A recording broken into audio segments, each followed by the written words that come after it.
Um português, um croata e um suíço encontram-se num campo de batalha. Enquanto estão a deambular entre os cadáveres, perguntam: quem fez isto? Foi o Senhor dos Exércitos. Olha, então e aqui? O que é que vai ser? Olha, pode ser um confé com leite, por favor. Bem-vindos ao nosso Confé com Leite. Hoje temos aqui uma emissão especial, porque pela primeira vez podemos estar juntos. Já. Talvez a única. Talvez a única. Talvez a única. Não é? A única. Vamos ver o que é que o futuro nos reserva. Por isso, como é hábito, estou aqui eu, Samuel Cunha, pastor da Igreja AOIC Lausanne. Ao meu lado direito tenho Roberto Marques, pastor da Igreja de Lausanne, Clarens, Sion. E não, para já chega, também já chega. Está tudo bem, Roberto? Está tudo, Ok. Olá a Nós todos. estamos em casa, E não é? agora estou interessado em ver o que é que vais dizer agora. Estragaste uma punchline. Por isso, vou voltar a dizer. Temos aqui o pastor Samuel, temos o pastor Roberto e temos o profeta Jonas. Olá a todos. Não, temos João Relitz Macedo em trânsito para o Reino Unido. Pode-nos falar um Mas pouco... não é intestinal. Se bem que acaba sempre por ter um bocadinho de efeito, não? Mas fala-nos um pouco de como é que está a ser a tua vida neste momento preciso. Não, neste momento preciso, tenho o carro lá fora cheio de coisas, está a ser engraçado. Portanto, estamos Esposa, cão... esposa, cão, e há literalmente um espacinho só para o cão. E o resto do carro está cheio de cenas. Eu espero que aqui na Suíça não haja muitos roubos. Nem Não, coisa desse género. não, isso são coisas, são A não ser os adventistas. modernices que não chegaram cá ainda. Bom, pessoal, como vocês veem, nós estamos entusiasmados com esta ideia de fazer isto na mesma sala, filmados. Por isso, se já estão a gostar, coloquem o vosso gosto, subscrevam as nossas plataformas, Spotify, Apple Podcast, YouTube, e deixem nos vossos comentários. Nós temos tanta vontade de responder aos vossos comentários, e se tivéssemos um pouquinho mais seria muito bom. E, bora, sem mais demoras, vamos passar para os nossos pingos de leite. Então, nos nossos pingos de leite de hoje, se calhar vou começar com o Joca. Joca, o que é que tu nos trazes hoje? Lá está, mais uma vez, estou em trânsito da Croácia para a Inglaterra e antes de nós sairmos tivemos a oportunidade de fazer um almoço com os nossos anciãos de todo o distrito, porque no ponto de vista meu e da Doroteia, nós também, nos anos em que estivemos em Inglaterra, ganhamos um bocadinho aquela cultura que tínhamos lá, que era... quando organizas alguma coisa, quando trabalhas com uma equipa de voluntários, de alguma forma depois tentas mostrar essa gratidão e tentar mostrar essa gratidão. Normalmente, pelo menos lá em Inglaterra, significava pelo menos levar a malta a um almoço e pagar o almoço para toda a gente, não é? Eu pensei que era cada um pagar o seu. Não. Se for o colégio ou se for a igreja é para pagar para todos, não é? Okay. E então nós decidimos fazer a mesma coisa. Não levamos ao restaurante porque na Croácia lá está, quem convida é quem paga, por isso era um bocadinho demasiado. Mas convidámos-los a virem lá a casa e fizemos um bocadinho de comida portuguesa, juntamente com uma coisa mais acessível para toda a gente, que era pizza e tal. E foi engraçado que no final do almoço, uma das nossas anciãs, a anciã neste caso de Rijeka, veio falar connosco e veio dizer-nos: nunca na vida eu experimentei, tive esta experiência, tive esta possibilidade de... E eu achei aquilo interessante e por outro lado também um bocadinho triste, não é? Que é... Esta é uma senhora com bastantes anos de experiência como anciã de igreja e pela primeira vez na vida, agora já e os meus colegas viram as fotografias, sabem que não é malta jovem, não é? Portanto, já com alguns anos de vida, foi a primeira vez que um pastor que trabalhou com ela, ou neste caso os dois pastores que trabalharam com ela, decidiram dizer-lhe obrigado por estes anos de trabalho em conjunto, não é? E fez-me refletir um bocadinho sobre esta cultura de gratidão, ou às vezes de falta de gratidão para com as pessoas com quem nós trabalhamos, não é? E não sei exatamente o que é que vocês acham, mas pelo menos aquilo que eu quero fazer no ministério é ter sempre um bocadinho este espírito de gratidão. E é verdade que às vezes é complicado, às vezes há tensões, às vezes há problemas. Ao final de não sei quantos anos o relacionamento, como é lógico, vai ficar um bocadinho mais desgastado, mais complicado. Mas eu acho que de qualquer forma é sempre bom no final teres um momento de agradecimento e pronto, tenho pena que não se faça mais isso, e é algo que eu gostava de encorajar até os nossos ouvintes, que de certeza temos alguns deles que estão na liderança de igrejas e de projetos e tudo isso. Ted, se estiveres a ouvir, Ted, se estiveres a ouvir, isto é para ti. Leva-nos todos a comer, Ted. Obrigado, Joca, pelo teu pingo de leite. Roberto, como é que tu reages? Tens este hábito? Existia nos diferentes países onde pudeste trabalhar antes? Fala-nos um pouco sobre isto. Este hábito específico de convidar, como o Joca mencionou, não. Depois, claro que isto depende também muito dos códigos culturais que cada país tem. Eu lembro-me que, por exemplo, em França havia muito o hábito de, em equipa pastoral, não é? Tipo, o pastor mais anciãos, fazer alguns encontros mais sociáveis, que não sejam propriamente só para tratar de coisas ou reuniões ou o que quer que seja.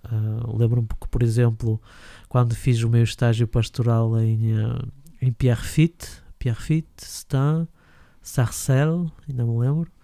Como nos podem ver em casa, o Roberto na região de Paris, habituado a muitas igrejas. E era interessante que nós tínhamos o hábito de longe a longe de nós irmos, acho que era de crepes, um bistrozinho de crepes, em que depois das reuniões íamos para lá e convivíamos um bocadito. Eu acho que o aspecto interessante a reter, pode ser um jantar, pode ser um almoço, pode ser uma saída qualquer, mas é de viver qualquer coisa com uma equipa para lá do que nós fazemos dentro das nossas responsabilidades na igreja, não é? Neste caso específico era a despedida, não é? Mas porquê esperar a despedida para ter esses momentos também, não é? Sim. Porque eu acho que muitas das vezes, e tu falavas de tensões, é verdade, mas muitas das vezes essas tensões existem na liderança da igreja ou na equipa pastoral da igreja, não é? Pastor e anciãos. Porque muitas das vezes o relacionamento limita-se a eu sou pastor, tu és ancião, ou sou responsável de igreja, e quando nós temos a oportunidade de ver a pessoa para lá da etiqueta que ela tem, acho que é sempre muito mais fácil de renovar esse relacionamento e evitar que chegue a esse desgaste, não é? Isso é algo que eu tento viver, mas mais uma vez depende muito das circunstâncias que nós estamos, não é? Eu lembro que, por exemplo, eu estive na zona do Algarve, em que tinha a igreja de Albufeira e a igreja de Portimão Leste, em que eu estive só nem sequer um ano. É difícil depois de criar esse tipo de ligação com a equipa de ancião e mesmo com a igreja em geral. Mas sim, eu acho que se a partir do momento que nós como equipa conhecemos para lá como pessoas e não só como a função que desempenhamos, acho que facilita muito não só o entrosamento e mesmo essa questão que tu mencionaste, não é? De conseguir agradecer. Eu tenho o hábito de agradecer muito aos meus anciãos, porque realmente se não tiveres anciãos que te apoiem, que te ajudem, o trabalho do pastor é muito, muito, muito reduzido àquilo que nós podemos fazer. Yeah. Obrigado, Roberto. Do meu lado, quando o Joca falou isso no nosso grupo, eu fiquei bastante admirado, porque desde o meu estágio, que pelo menos nas igrejas onde eu estive, existe uma prática que é no final de cada ano eclesiástico, ou então nas férias grandes, férias de verão, sempre fui com os conselhos de igreja a um restaurante.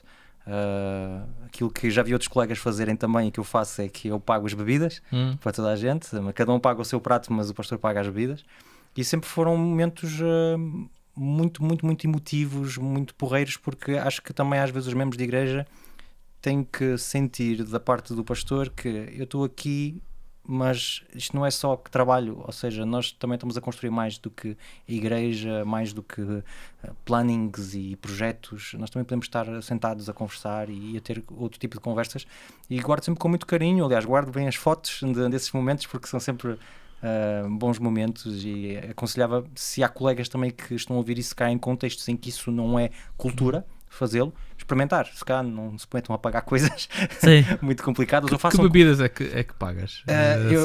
O que eles pedem, sem brincar, uma vez ficamos admirados com uma coisa que não que foi pedido para beber, mas foi pedida para comer. mas acredito que acho que é algo super positivo, e se não é levar a um restaurante, como é o caso aqui na Suíça, fazer como o Joca fez, ou convidar as pessoas para ir a casa, tipo, acho que isso é algo que vai sempre tocar muitas pessoas. Muito obrigado, Joca, por nos teres trazido esse pingo de leite. Roberto, agora é a tua vez. O que é que tu nos trazes aqui para a conversa? Vejo já um pequeno sorriso em ti. Já. Eu tive uma conversa interessante aqui atrasado com um membro de igreja, então eu cheguei há pouco tempo à Suíça, por isso muito das minhas prioridades agora é ter tempo para falar com os membros, para conhecê-los e assim conhecer a igreja, não é? Cada igreja é diferente porque os membros são diferentes uns dos outros.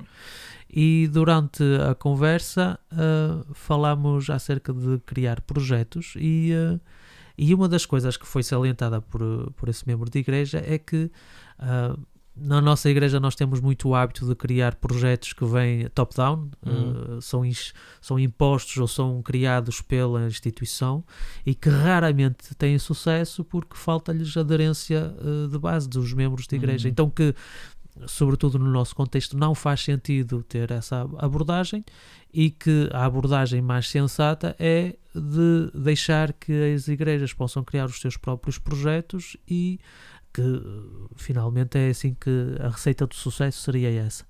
E eu fiquei a pensar, eu não discordei nem concordei imediatamente, porque eu acho que para já uma opinião é sempre uma opinião, todos temos direito a ela, não vale a pena estarmos ali a fazer grande contestação em relação a isso, mas pensando nas palavras que foram ditas, eu acho que não é tanto a questão de vir de baixo ou de vir de cima, não é tanto essa questão, é que muitas das vezes, por causa da forma como nós estamos organizados, nós não damos tempo suficiente aos projetos para eles terem sucesso.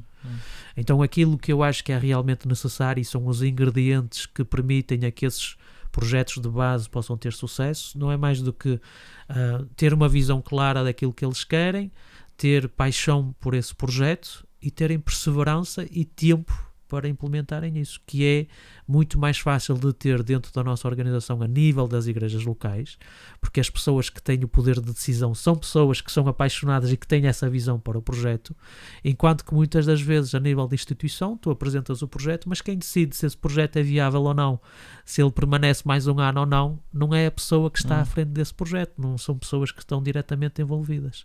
Então, em reação a essa observação, é isso que eu gostava de partilhar. Não é tanto a questão de ser de cima ou de baixo ou dos lados, é mesmo essa questão de ter pessoas que estão motivadas, ter pessoas que têm uma visão clara daquilo que querem fazer e viver e terem perseverança e tempo suficiente para implementar isso. Não conheço nenhum projeto, seja de cima ou de baixo, que não teve que ser adaptado ao longo do tempo, que não teve que ser reavaliado, que não teve que se adaptar, e o grande problema é esse, é que muitas das vezes os projetos que são propostos pelas instituições ou que tenham um início não propriamente nas igrejas locais, esse é que é o grande problema, é que eles não têm tempo suficiente para realmente se testar se realmente eles têm a possibilidade de sucesso ou não. Ok, obrigado, Roberto. Joca, tu és uma pessoa que gosta de projetos de igreja, lançaste alguns no teu ministério. Como é que tu vês um pouco este comentário que o Roberto ouviu? Não, eu sei que às vezes é complicado, lá está, há muitos ingredientes nesta mistura, há as pessoas que estão lá, há as pessoas que estão de cima, de baixo, de lado. Sim. Há a adaptação que às vezes é feita, que não é feita. Eu tive projetos que eu estava à espera que as pessoas me perguntassem, dá um relatório e nunca aconteceu nada. É complicado. Eu acho que, como o Roberto disse, é preciso que as pessoas tenham uma paixão para que o projeto continue, e muitas vezes é preciso uma adaptação que não acontece.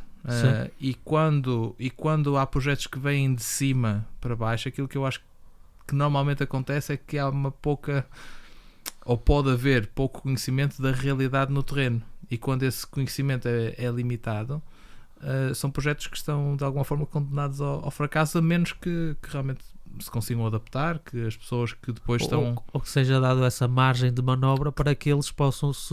Exatamente, para que eles se possam adaptar. E às vezes não acontece isso, e nós tivemos um exemplo na Croácia no final do ano passado, que foi um projeto que veio de cima para baixo. Era um projeto extremamente apelativo para a maior parte dos membros lá na Croácia, mas vais a ver no final de contas quais foram os resultados. Já existem relatórios de como é que correu? Não. Não existem Estou relatórios. admirado. Mas digo-te que o grande batismo que eles estavam a planear no final de. Era uma campanha de Era um evangelização? projeto Sim. com várias Ok. campanhas de evangelização a acontecer em 12 cidades da Croácia, 12, acho que era 12 cidades Sim. na Croácia, ao mesmo tempo, e depois eles tinham a ideia de fazer acompanhamento, portanto não era fazer só uma pausa, dizer que do ponto de vista daquilo que eu faria, faz perfeitamente sentido aquilo que eles estavam a propor, que era haver No ponto do sentido conceptual, não é? do sentido conceptual, no sentido de preparação antes da campanha, a campanha e depois continuação, ou seja, dar continuidade para que as pessoas que eventualmente possam ter tido algum contacto mais próximo com a Bíblia e com a Igreja durante a campanha, depois pudessem dar continuidade a esse contacto. Sim. E a ideia no final era ter um grande batismo em Zagreb em maio. Eu ainda saí agora em outubro, no final de outubro, e ainda estou à espera de ver esse batismo de maio. Se calhar era maio do próximo ano, não sei. Sim. Mas lá está, portanto, é um projeto que veio de cima para baixo, com relativamente pouco conhecimento em relação à realidade Das do terreno. diferentes igrejas, não é? E mesmo a questões culturais na Croácia, como é que as pessoas reagem a ter, desculpem os americanos que eventualmente estejam a ouvir, olá Ted, mas a ter americanos a vir pregar, Ok. não é? Há aí, na Croácia há aí uma certa resistência imediatamente, não é? Aqui também. Aqui também? Sim. Tudo que é americano. Então.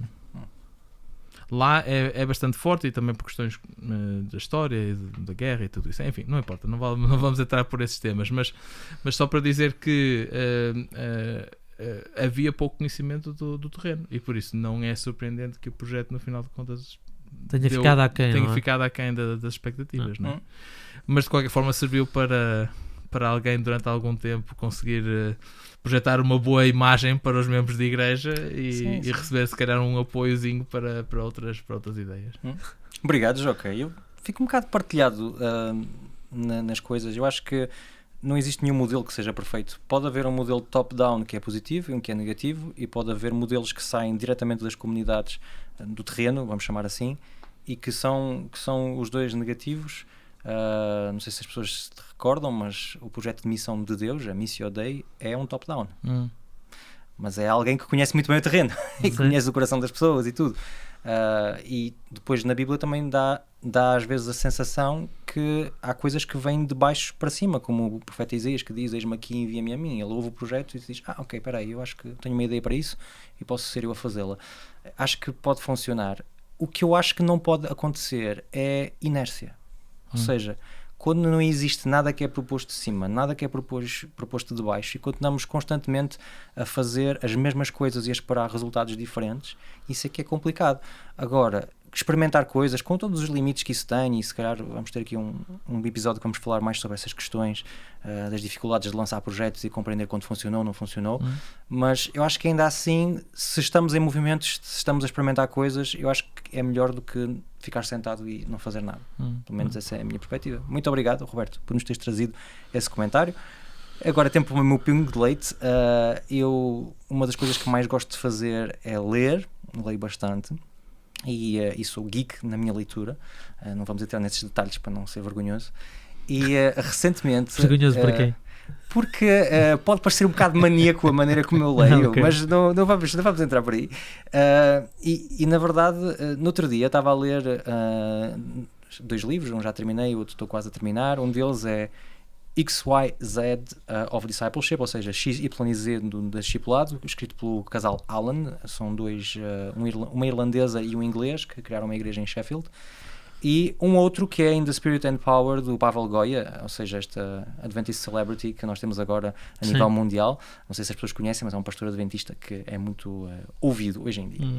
E foi interessante porque eu tinha muitas expectativas em relação ao primeiro livro, o livro do casal Allen, porque pensava que eles iam falar muito da parte sociológica das gerações e do discipulado, e acabei por descobrir um livro que é muito mais um testemunho de pessoas que trabalham com jovens do que uma obra mais académica e assim. E um colega meu aqui da Federação, por acaso que há um bocado entrou aqui no estúdio e esteve a conversar connosco, estava-lhe a falar sobre esse livro e estava a dizer, pá, sinceramente estou muito desiludido, pensei que o livro ia ser espetacular e afinal não está assim nada especial. Ok. E depois, quando cheguei ao final do livro, eu disse, não, mas este livro é um livro espetacular. Não é exatamente aquilo que eu esperava, mas demonstrou-se um livro espetacular.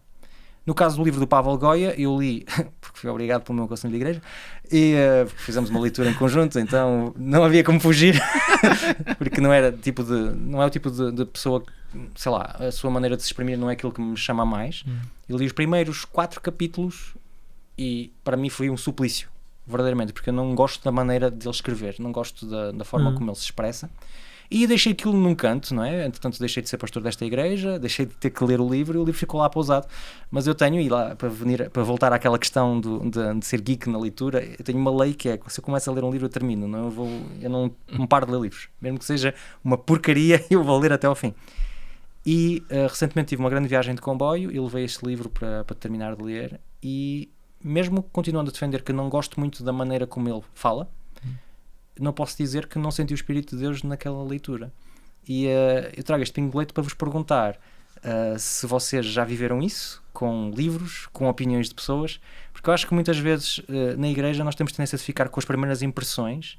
E às vezes, se tivéssemos a paciência de escutar mais e de ir mais fundo em determinadas questões, como livros e pessoas, podíamos ser agradavelmente surpreendidos. O que é que tu achas, Joca? Não sei se esta ideia. Já houve algum livro que tu terminaste também? Deixa eu reverter um bocadinho a questão. Força. Quando cheguei a Rijeka,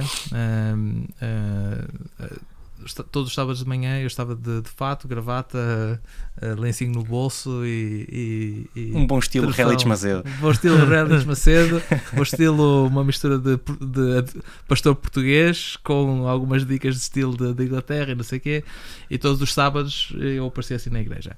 E aquilo que eu não reparei inicialmente é que alguém que fazia parte até da equipa de liderança da igreja imediatamente começou a associar certas coisas simplesmente pelo facto de eu vir vestido daquela forma, e então depois foi preciso algum tempo para desconstruir um bocadinho aquela ideia que ele tinha criado acerca de mim, e para ele perceber que afinal de contas nós estávamos muito mais perto do ponto de vista teológico, do ponto de vista da nossa visão de igreja, de missão, etc., até de música, do que ele estava à espera inicialmente, não é?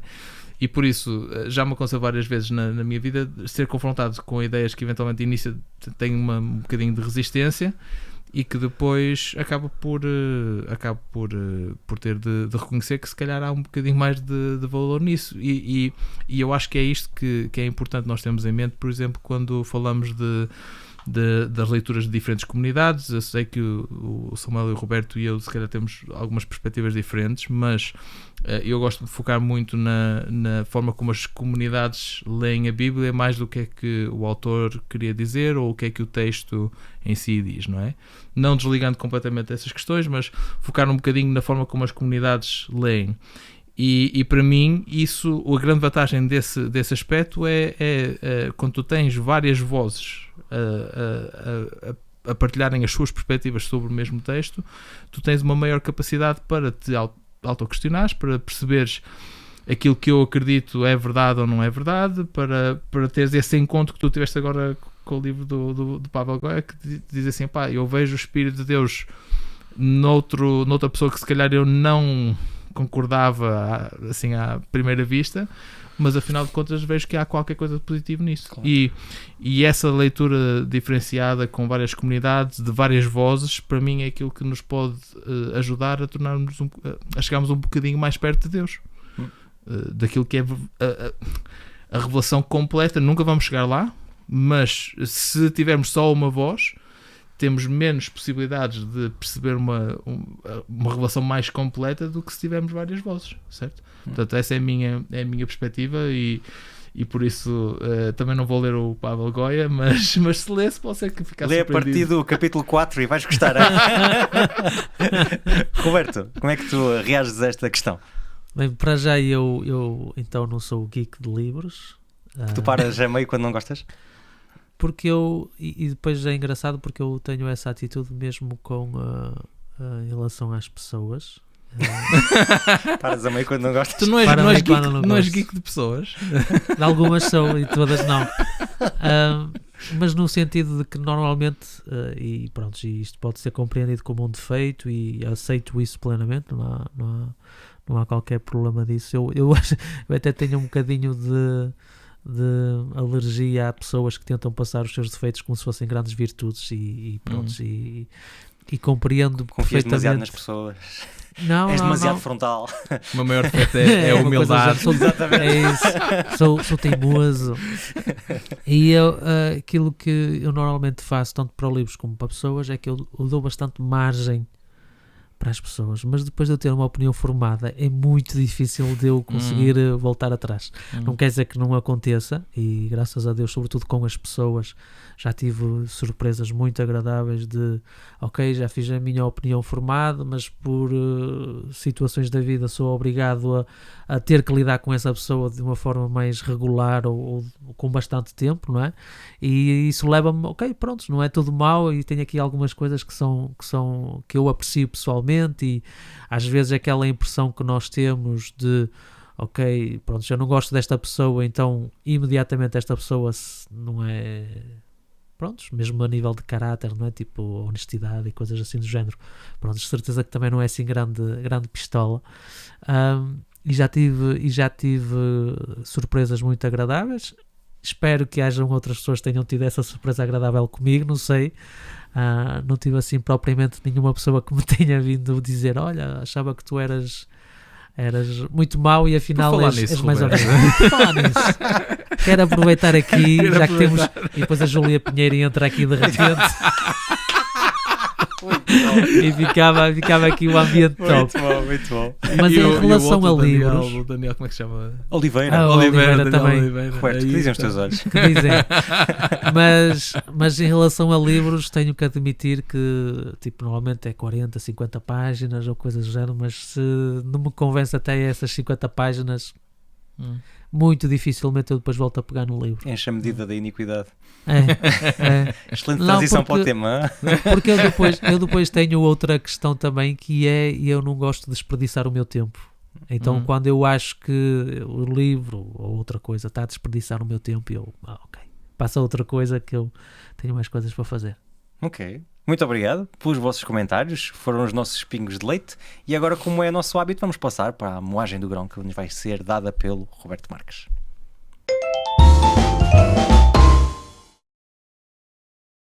Desde muito cedo na história do cristianismo que há textos bíblicos que são considerados, e esta é uma expressão muito engraçada que era usada mesmo por aquelas pessoas que nós consideramos como pais da igreja. Orígenes, por exemplo, usava essa expressão como indignos de Deus. Indignos porquê? Porque muitas das vezes a imagem de um Deus violento que aparece em muitos textos do Antigo Testamento era dificilmente conciliável com a imagem de um Jesus no Novo Testamento que diz para amarmos o nosso inimigo, para darmos a outra face e coisas do género.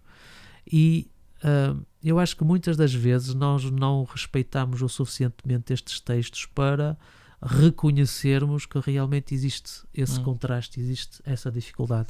Isso deu origem na história do cristianismo a heresias, deu origem a grupos que saíram do mainstream do cristianismo porque na tentativa de reconciliar esses textos, muitas das vezes eles não conseguiam reconciliar essas duas imagens, e nós temos grupos que se separaram do cristianismo por causa disso, heresias que foram levantadas por causa disso também.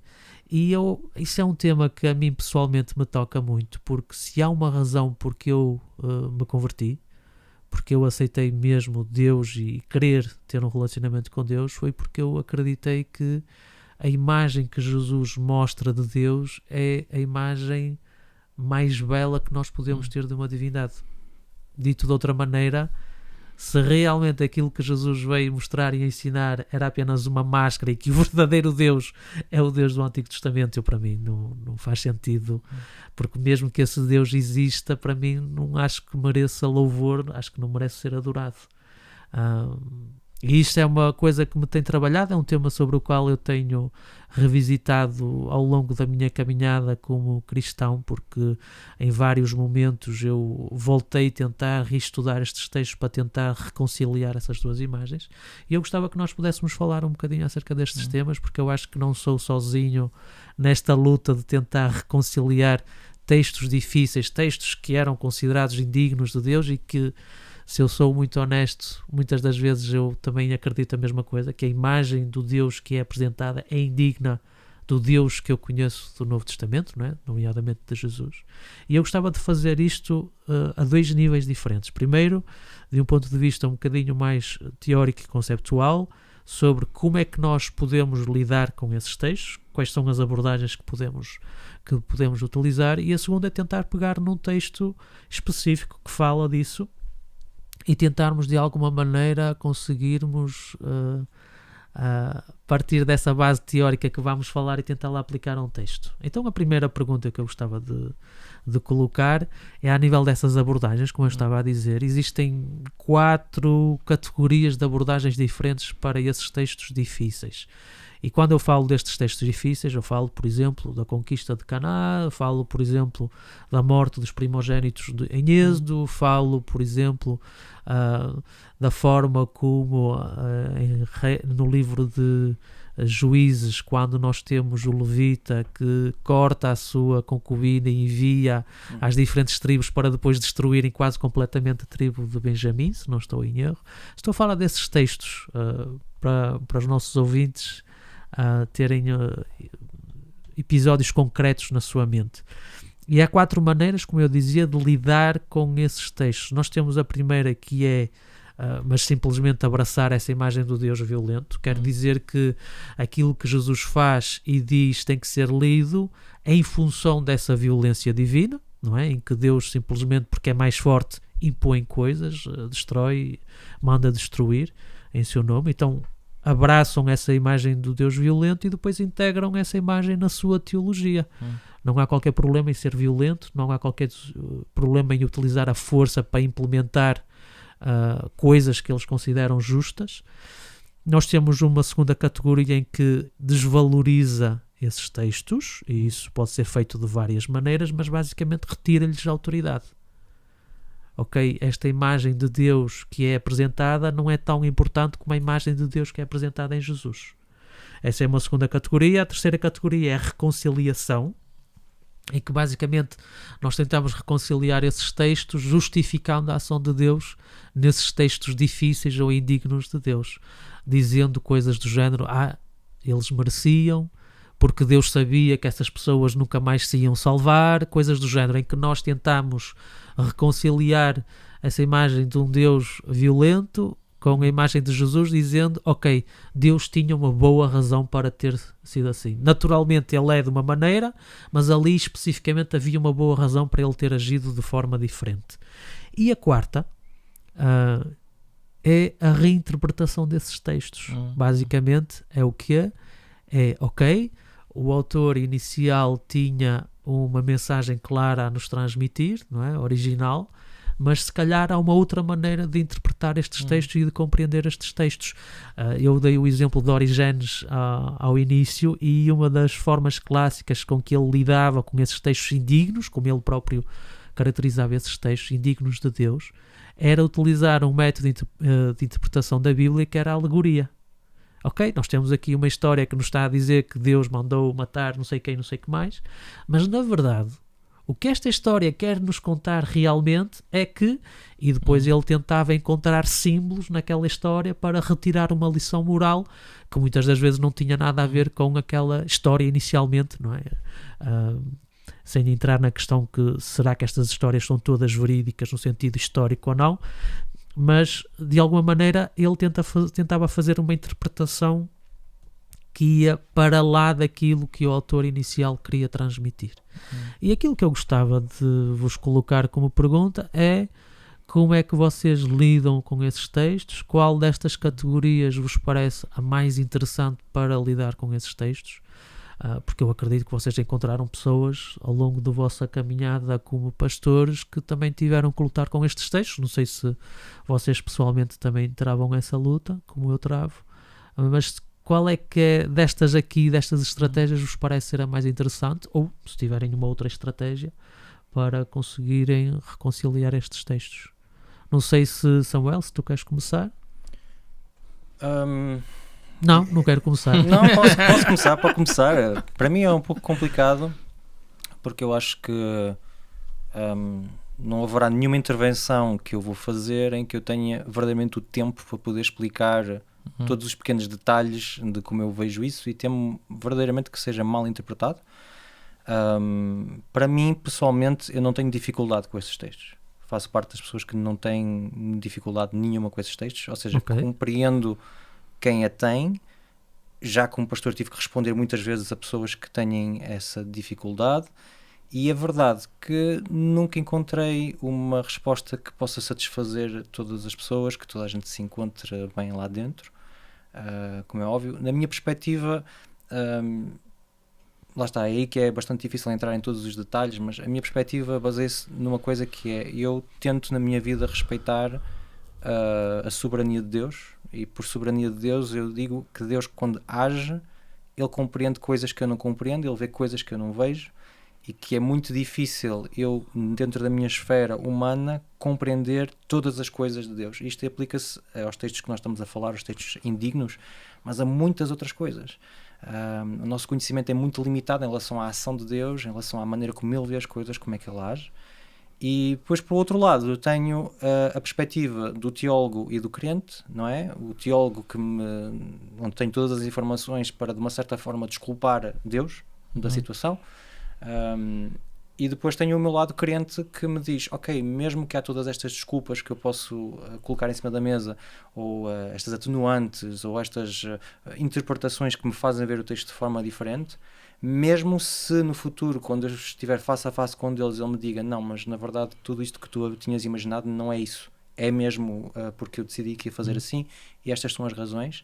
O meu relacionamento com Deus permite-me ter essa confiança. Como a gente diz muitas vezes, fé é confiança, não é só crer. E às vezes nós confundimos um pouco a ideia. Eu tenho fé em Deus, ou seja, eu acredito na existência dele. Não é só isso, eu tenho confiança mesmo com as coisas que eu não compreendo, que eu tenho dificuldade em compreender. Então, se calhar por estar um bocado formatado na minha mente nesta perspectiva de que Deus na minha vida já me mostrou que Ele é bom, por isso eu não tenho dúvidas que mesmo num texto muito estranho Ele possa não ser bom, faz-me não ter dificuldade com esses textos. Agora, a maneira como eu muitas vezes o explico às pessoas, e que eu acredito também que é uma coisa bastante importante, é que temos que considerar sempre a questão do contexto histórico onde as coisas são ditas. Não só o contexto histórico em que Deus agiu, mas o contexto histórico em que foi escrito, a maneira como as coisas eram vistas. Por exemplo, nós estamos aqui a falar dos textos de dificuldades ligadas à violência, não é? Mas há textos que são bué estranhos e não estão no Antigo Testamento, estão no Novo. Os textos, por exemplo, que falam da escravatura no Novo Testamento, ao olhar de pessoas que vivem em 2024, são indignos. Sim. Porque não existe nenhuma tentativa de desmontar o sistema. Aliás, pelo contrário. Exatamente. Pelo contrário. É para fiquem calminhos, não levantem muitas ondas e façam o que o vosso mestre vos diz. Temos o caso da poligamia, que de uma forma direta não é criticado pela Bíblia. Eu acredito que de forma indireta sim, porque as histórias em que há poligamia é sempre para mostrar que há disfuncionamentos lá dentro, mas não temos assim uma frase clara categórica de Deus a dizer: epá, não, eu não gosto desta cena, tipo, a minha visão de família não é esta visão.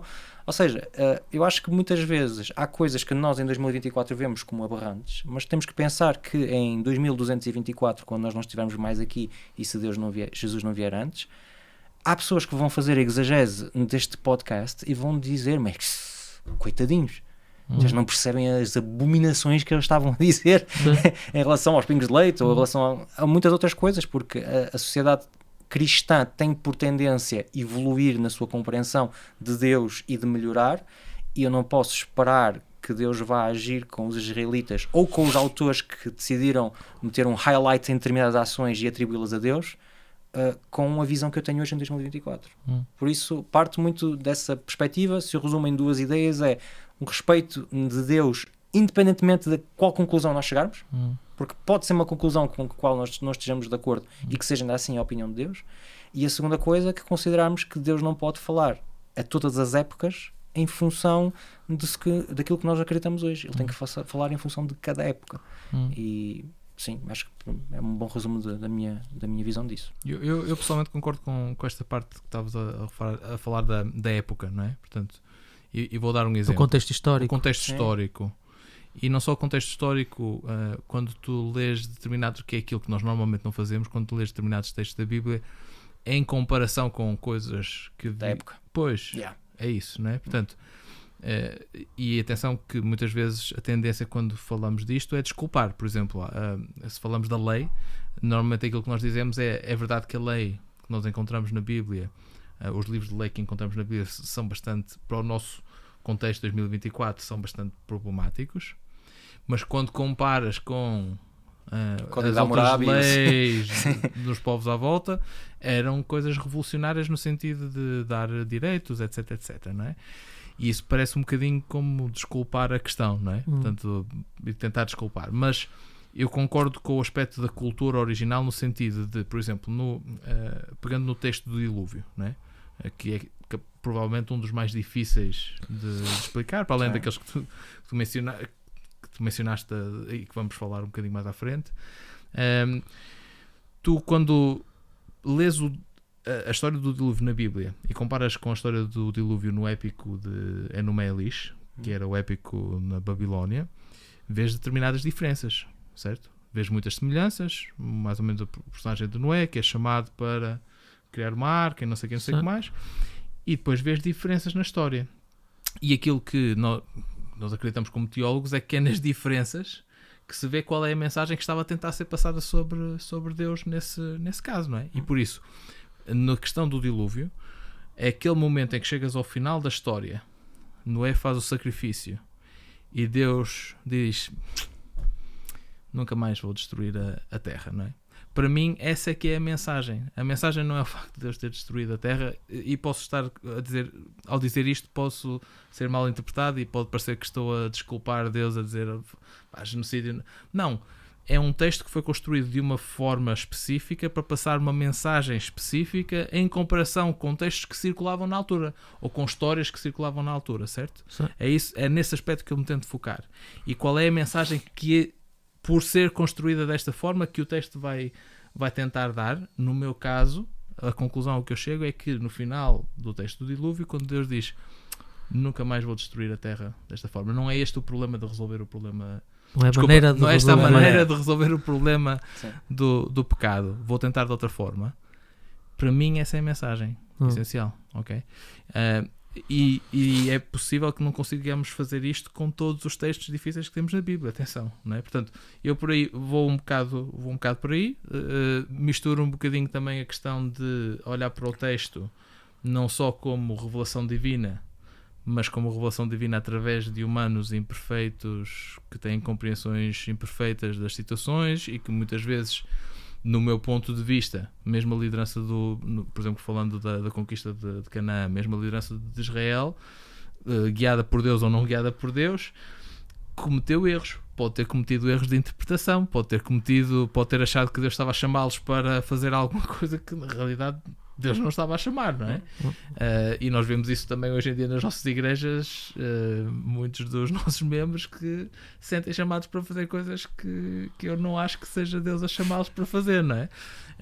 Por isso, é possível que isso também tenha acontecido na altura e que, sendo registado da forma como foi registado na Bíblia, passa a ideia de que Deus queria, que Deus permitiu, que Deus até encorajou ou que Deus mandou, enviou para fazerem.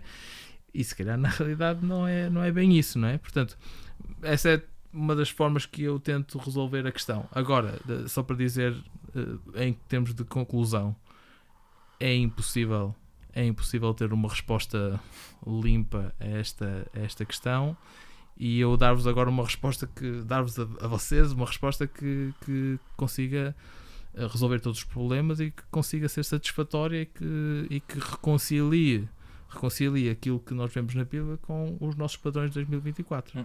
Agora, aquilo que tu disseste, que em 2224 hão de olhar para o nosso podcast e pensar: pá, que burros, digamos assim. Sim. Tipo burros, Sim. não é? Tipo, não conseguiam compreender. Sim. Isto é algo que nós temos que perceber. Nós estamos sempre num processo de constante renegociação do texto, do que é que o texto diz. E em 2024 nós podemos sentir-nos muito superiores em relação, mesmo se calhar a 30, 40, 50 anos, quanto mais a 100, 200, não é? Porque temos também determinadas luzes, entre aspas, desde a revelação revelações arqueológicas, revelações históricas, compreensão de determinados aspectos da Bíblia, que hoje em dia compreendemos melhor do que compreendíamos há 20, há 30, 50 anos atrás, não é? Podemos ter a sensação de que estamos realmente, agora é que temos a revelação completa, e provavelmente estamos errados, não é? Esperemos que sim. Sim. Fica mais bonito. Esta é a questão e voltamos sempre à ideia da verdade presente, não é? Que é uma ideia essencial do Adventismo. A verdade presente é presente e continua em mutação, Dinâmica, e por isso nós, como cristãos, vamos sempre continuar a renegociar o texto de formas que se calhar para nós neste momento nem conseguimos imaginar, mas que para as pessoas no futuro vão fazer muito mais sentido do que nós podemos pensar, não é? E eu acho que nesta questão este é um dos aspectos que continua sempre em renegociação. Acho que nunca houve uma geração que conseguisse lidar com isto de uma forma perfeita, e não sei se haverá no futuro, pode ser que sim, mas definitivamente vamos continuar a renegociar o que é que o texto realmente quer dizer com isto.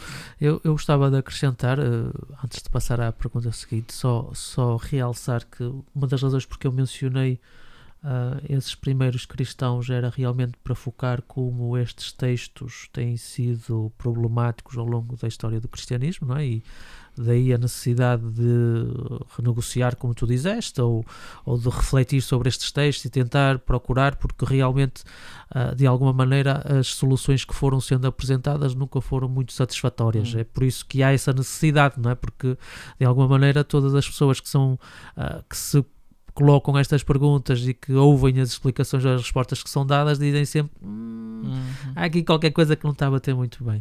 Mas acho que é uma coisa que é importante nós realçarmos, que acho que se calhar não foi suficientemente evidenciado na nossa conversa, que é estes textos eram problemáticos na época deles.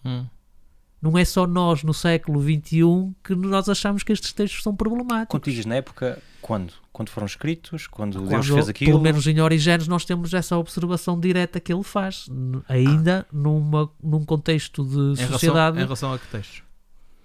Variados. Mas é muito recente, Origénesis, em relação ao momento em que foram escritos os textos. Estamos aqui a falar de alguns textos, mas os textos problemáticos não terminam em Gênesis ou Êxodo. Okay. Sim. Mas mesmo no Antigo Testamento, sim. De uma forma geral, no Antigo Testamento são mais antigos que Origénesis. Eu estou consciente disso, mas aquilo que eu quero dizer é que nós temos uma sociedade antiga que, e depois acho que eu pelo menos parto do princípio que a sociedade tem evoluído mais rapidamente, mais o tempo passa, e aquilo que eu queria salientar é que numa sociedade em que a violência era muito mais comum, muito mais fácil de viver e de compreender as coisas dessa maneira, mesmo para eles era problemático estes textos. Nós nunca tivemos uma ocasião, pelo menos a partir do momento que nós tivemos teólogos a pensar, não é? Por acaso não tive curiosidade de ir ver os rabis, o que é que eles dizem acerca desses textos e a visão que eles têm, se eles vê os mesmos problemas que por exemplo, Origénesis viu. Mas Origénesis nós estamos a falar do primeiro século, ou 160 depois de Jesus, por isso é relativamente próximo do Novo Testamento, em todo o caso. E aquilo que eu queria salientar é, no meio de uma sociedade que era violenta, no meio de uma sociedade que estava habituada a este tipo de coisas, mesmo eles achavam que Deus deveria ser superior a estas coisas. E é isso que eu acho que é pertinente nesta observação, e para mim é uma das coisas que também me ajuda a compreender a Bíblia como um texto, não um texto banal, é isso mesmo, tipo, a Bíblia não tenta mascarar as coisas que são difíceis de ser compreendidas. E mesmo nós sabemos o processo de redação e cópia para manter a Bíblia viva, não é? Para nós termos os exemplares que temos hoje. E mesmo nessa altura houve sempre uma resistência de alterar o texto. Não quer dizer que não tenha havido, porque nós temos provas de que existiu essa acomodação ou tentar corrigir o texto, mas estas imagens difíceis de Deus, nunca houve essa tentação de retirá-las completamente ou de simplesmente apagá-las. E eu acho que isso mostra também um bocado, mesmo que sobretudo ateus não o vejam da mesma forma, mas eu vejo que existe, apesar de tudo, uma tentativa de honestidade intelectual da parte destes cristãos, não quer dizer que sejam todos, no sentido de que, ok, estes textos são difíceis e nós admitimos que são difíceis. E eu acho que isto é o primeiro passo para nós realmente conseguirmos renegociar estes textos, é reconhecer que eles são difíceis, reconhecer que eles são problemáticos, reconhecer que existe realmente esse contraste entre... como eu dizia ao início, a imagem de Jesus como ela é apresentada no Novo Testamento e a imagem deste Deus no Antigo Testamento, mesmo havendo alguns episódios no Novo Testamento, acho que estamos de acordo que a esmagadora maioria dos textos problemáticos são mais no Antigo Testamento do que no Novo Testamento em relação, sobretudo neste caso, à violência divina. E essa honestidade intelectual acho que é algo que abona muito para aquilo que o cristianismo tem de bom, e lá está, nesta tentativa de renegociar estes textos e tentar de compreender. Em relação às 4 estratégias, vocês foram usando um bocadinho, não houve uma estratégia que tenha sido difícil, predominante. Combinado de algumas, sim. Uma que eu acho que é problemática para mim é a primeira. Abraçar o Deus violento. A partir do momento, e há cristãos hoje que fazem isso, Claro. não é? E nós vemos muitas das vezes na retórica, na forma como eles lidam com as outras pessoas, porque a questão problemática para mim é essa, não é simplesmente qual é a imagem de Deus que nós temos, não é apenas um conceito teórico de Deus, mas é a questão de que quando nós aceitamos essa imagem de Deus como a verdadeira imagem de Deus, nós integramos-la na nossa teologia, nós acabamos por integrá-la também na forma como nós pensamos acerca dos outros e como nós vivemos com os outros.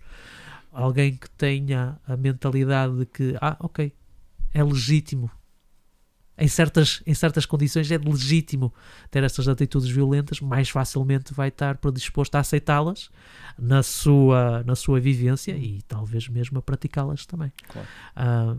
Gostaria de passar à segunda pergunta, se vocês me permitem, que é de ver um caso específico nisto. Nós não vamos ter tempo para ler o texto, mas eu vou fazer um pequeno resumo. Espero que tenham tido a ocasião de ler este texto em questão. Hoje de manhã no comboio. Pronto. E depois de tentarmos então renegociar este texto, fazemos esse pequeno exercício. Então, Deuteronômio 2, versículo 24 a 37 é o texto que eu escolhi para nós termos esta renegociação. É um texto que nos fala da conquista de uma cidade, que eu esqueci o nome. Mas a parte interessante aqui é que nós temos, por um lado, Deus a dizer que de alguma maneira Deus vai levá-los a resistir à chegada dos israelitas, que vai levá-los à confrontação com o povo israelita. Por isso, por um lado, nós temos Deus de alguma maneira a manipular este rei e estas pessoas a serem confrontacionais com o povo israelita, e depois nós temos do outro lado Deus a dizer aos israelitas, ok, vão e acabem com toda a gente que vos aparece pela frente. Então nós temos, parece um Deus que está a brincar com a vida das pessoas. Por um lado leva-os à posição e depois, por outro lado, diz aos israelitas, porque eles estão a opor-se a vocês acabam com toda a gente, crianças, velhos, bebés, toda a população exterminada, que claramente é um caso de genocídio. Não é preciso ir buscar a definição da ONU para vermos se entra nem o tribunal para nos dizer se realmente entra nesse caso. E a questão que eu quero então colocar é, ok, como é que vocês interpretam este texto? O que é que vocês acham? Samuel, tu deste alguns elementos interessantes que eu sei, que é a soberania de Deus. Deus sabe mais do que nós, então Deus tem legitimidade para fazer como quiser. Tu falaste de como é que, de alguma maneira, o contexto histórico é interessante, o Samuel também mencionou nisso. Como é que diferentes grupos, tu mencionaste no teu pingo de leite, acho eu, como é que diferentes grupos podem navegar estes textos e que finalmente nós podemos obter. Eu acho que este era um texto extremamente difícil a um povo que sofreu genocídio de lidar com ele e dizer, não, esse é o Deus que eu quero seguir. Como é que vocês veem este texto e como é que vocês navegam? Um jovem da vossa igreja apresenta-vos este texto, o que é que vocês dizem? Joca, vou começar por ti desta vez. Quantas horas é que me dás? Dou-te 5 minutos. Nem isso, nem isso. Sobretudo porque isto é uma fazer muito renegociação que resumado. daqui a algum tempo vai ter que ser feita novamente, Exatamente, por isso não vale a pena. Não vale a pena estarmos aqui a Mas se calhar negociar muito algumas pistas de reflexão seriam interessantes. tempo. Não nem sei o que dizer. Isto é O bom homem não pronúncio. consegue, assim o homem não consegue. Não sei o que é dizer honestamente. Eu acho que se um jovem viesse ter comigo é um daqueles momentos em que eu disse, opá, tenho que Larga isso, meu. exato, tenho que pensar um bocadinho mais sobre isto, porque realmente é difícil, não é? Ainda para mais tendo essa perspectiva que era comum na altura do povo de Israel, que Deus, quer o bom, quer o mau, originavam de Deus. Portanto, isso aí, vamos ser honestos, era a teologia do povo de Israel naquele momento. Que não era exclusiva do povo de Israel. Não era exclusiva do povo Porque de Israel. mesmo nos panteões que nós temos, por exemplo, dos egípcios, em que tu tinhas claramente deuses que eram positivos ou bons e deuses que eram maus, mesmo os bons às vezes deixavam muito aquém a desejar da forma como eles lidavam. O panteão grego era igual. Deus é a Tu imagem do homem. É isso. Tinhas deuses que, mesmo apesar de serem apresentados como deuses bons, muitas das vezes faziam coisas terríveis. Sim. E tens terríveis. outra questão que é, tu encontras na Bíblia a ideia de que Deus atribui determinado poder a determinados reinos, não é? A ideia do conselho de Deus, não é? Sim. Que atribui determinadas figuras a determinados reinos, por exemplo, que é complicado, isso também dava um episódio em si mesmo, Sem não é? dúvida. Mas definitivamente aqui tens a ideia de que, no fundo, Deus, que está no controle de tudo, faz com que este povo acabe por ganhar um bocadinho mais de poder, e depois os israelitas: vou destruir, vou criar medo. Acho que há um momento do texto em que diz: Sim, vou criar medo neles no coração, para vou começar a criar um medo no coração deles e não sei o que mais. Não faço a mínima ideia. Honestamente, se calhar é um dos momentos em que eu submeto um bocadinho e digo: pá, Deus, tu aí percebes. Se bem que eu acho que muitas vezes é importante nós também dizermos que o facto de certas coisas estarem na Bíblia não significa que nós temos que concordar com elas. Sim, também. Mesmo certas coisas que são atribuídas a Deus, para mim, a minha perspectiva é: eu posso discordar, certo? Eu posso discordar. Voltamos à questão da escravatura, não é? No Novo Testamento. E eu posso dizer assim: está na Bíblia e eu não concordo com isto. Mas acho que há uma diferença entre estar na Bíblia e ser Deus a dizê-lo. Sim, certo. esse pormenor é importante, sim. Certo, Eu acho que isso também é algo importante a voltamos à debater. questão. Deus disse, ou as pessoas que estão aqui a escrever dizem que Deus disse? Mas o problema é que depois podes usar isso para tudo. Estás a imaginar Sim. um membro de igreja a dizer-te: sim, diz não adulterarás, mas eu não concordo com este texto. Porque esse é que é o problema, porque a partir do momento, eu acho que é fácil navegarmos no aspecto em que, ok, são pessoas que estão a tomar decisões, são pessoas que estão a falar, e acho que é fácil nós chegarmos à conclusão de que, ok, eles disseram isto, mas Deus não estava de acordo. Sim. Quando é Deus que fala, quando é Deus que diz, Não, é mais difícil de navegar, eu sobretudo se eu tu percebo consideras, não é, que a Bíblia é inspirada E que é histórico. e que é histórico, Que é sim. histórico. Ou seja, que não é só um autor que escreveu em função de que era o pensamento da Realmente época. isso aconteceu. Se não é? efetivamente o que está escrito é histórico, óbvio que a gente não pode usar esta expressão porque histórico é científico, mas Sim. ou seja, no sentido em que isto aconteceu exatamente desta forma que é narrada, É verídico, talvez seja. é difícil. É verdade que nós, como teólogos, temos a tendência sempre de jogar com sim, mas o contexto, Sim. sim, mas se calhar isso era a opinião do autor, Deuteronômio, isso foi escrito depois do exílio, então na altura eles viam isso, então é para dizer o Deus deles faz isso, mas o nosso Deus também, ou seja, o nosso Deus não é fraco. Podemos ter esses argumentos, mas se tirarmos isso tudo e efetivamente isto é uma coisa que aconteceu, é lixado. Mas acho que não ajudei a tua resposta. Não. Para mim fica sempre a questão, porque assim, onde é que está a verdade, no fundo? Onde é que está a verdade? Eu não tenho provas de que realmente Deus tenha falado com os líderes do povo de Israel neste momento e que tenha dito: ok, Sim. vamos lá e vamos meter o medo no coração deles e vamos embora. Quer dizer, para mim isso parece-me, na minha imagem de Deus, e atenção que eu estou perfeitamente consciente que eu estou a contrastar, e lá está este processo de negociação, a minha imagem de Deus em 2024 com uma coisa que eu estou a ver no texto, certo? Portanto, para mim, na minha imagem de Deus, acho difícil Deus ter realmente falado com eles. E lá está, nós podemos dizer isso, certo? Sim.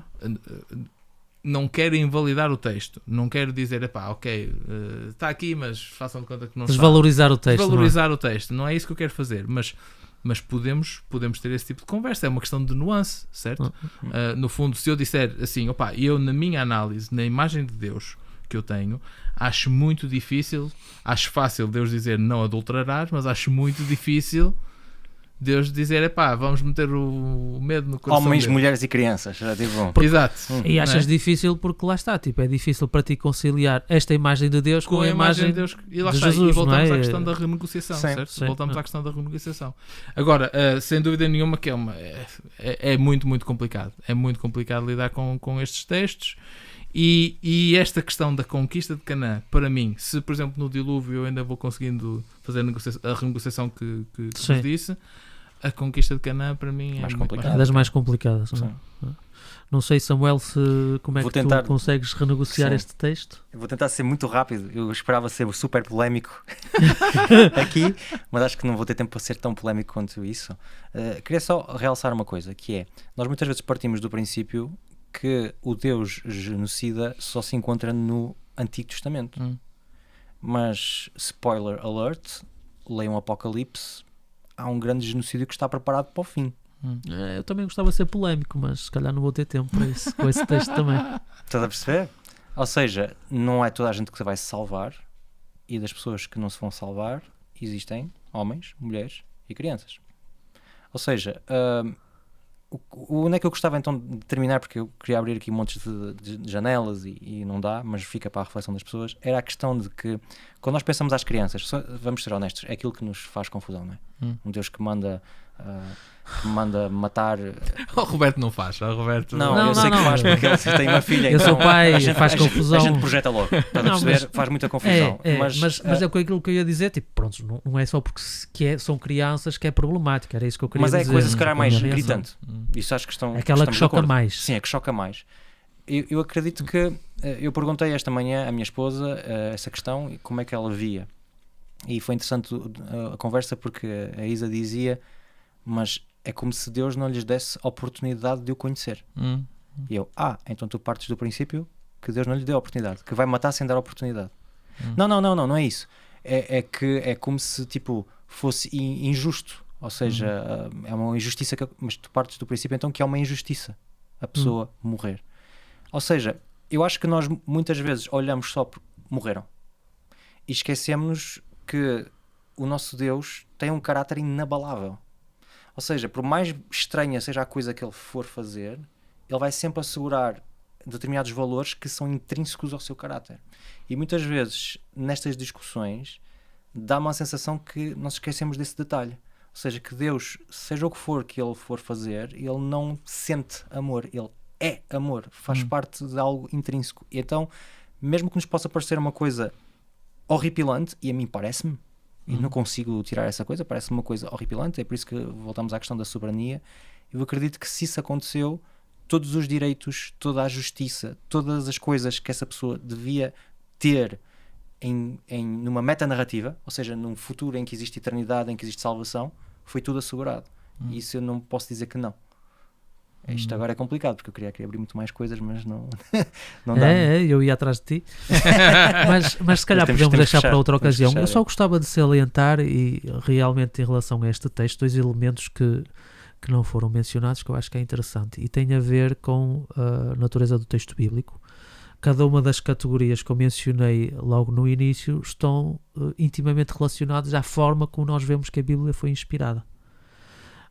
Quem tem uma visão muito mais literal do texto bíblico claramente vai aceitar mais facilmente essa imagem divina, e quanto mais as pessoas virem a inspiração bíblica não só como um texto literal, mas como uma inspiração pelos pensamentos, ou que pode chegar até aos conceitos simplesmente, e depois há várias nuances ao longo do caminho, vai tendo um relacionamento mais, não queria dizer ligeiro porque não é a palavra que eu estou à procura, mas vai ser mais fácil de renegociar esses textos, se calhar é a forma mais interessante. Eu vejo, em relação à parte nomeadamente da conquista de Canaã e do genocídio que acontece dos cananeus, eu vejo claramente que existem indícios no texto bíblico de que nós temos várias camadas no texto. E eu dou esse exemplo citando 2 textos específicos. Nós temos, por exemplo, em Êxodo 23, de 28 a 30, nós temos Deus a dizer que, por exemplo, fala da destruição dos cananeus e tudo mais, e que o povo de Israel vai expulsá-los, mas também diz que, por exemplo, que ele vai expulsá-los através das vespas. Que mostra que há a possibilidade que essa expulsão possa ser feita de forma muito mais pacífica do que aquilo que aconteceu realmente.